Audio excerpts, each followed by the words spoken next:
All right, section 3 is about global macro philosophy.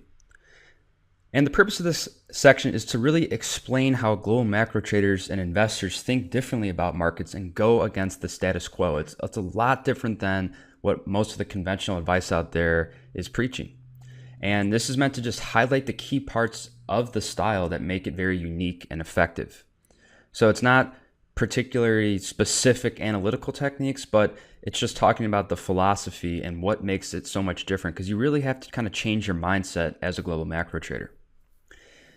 And the topics covered in this section are going to be how global macro is trading like Bruce Lee and his philosophy to martial arts, leverage, concentration, and diversification, trading themes, the idea of trading something, not dating something, a little play on words there, and finally the Marcus trifecta, which is actually going to introduce the analytical framework of global macro.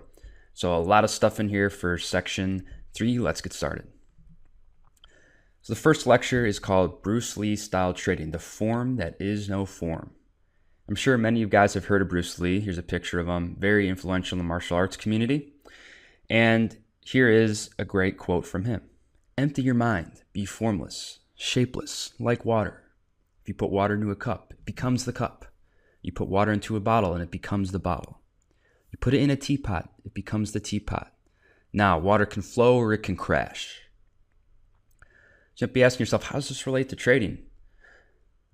And it does, because global macro is able to adapt to any environment, like water. It's a true go anywhere method, which means we can move our trading capital into whatever market looks most attractive. And so, like we saw in the last section, the stock market versus gold example, if stocks are trending sideways, you can just hop into gold with a market that's hot.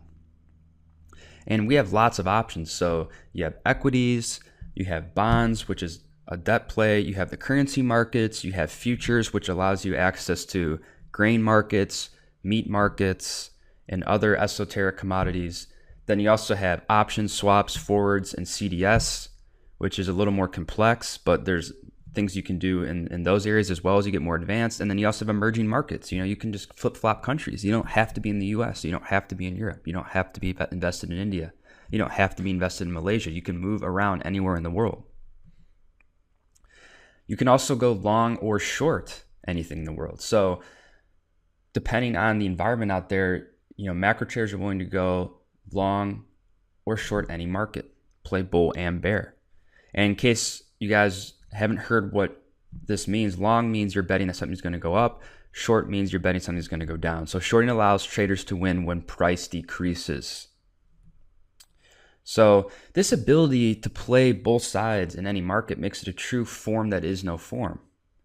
And you can move around like water in the financial and capital markets. So if there's a big bull market in the US, you can buy a ton of equities. If there's an inflation crisis, we can go into the commodity market. Is there a debt crisis? Well, we can short, distressed debt, and we can short the equities that are about to crash because of the debt crisis.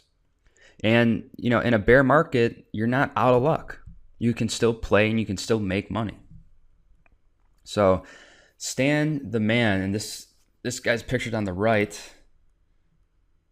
this guy right here, he was actually one of George Soros's right-hand mans. We didn't feature him in the original section for Macro Legends, although we probably should have.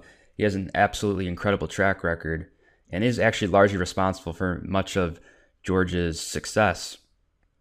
But he's always said that he performs the best in bear markets. And this is a highly respected global macro legend. So it just completely flip-flops conventional wisdom. We don't have to fear a bear market anymore. We can actually anticipate it and get excited for it because there's profits to be made.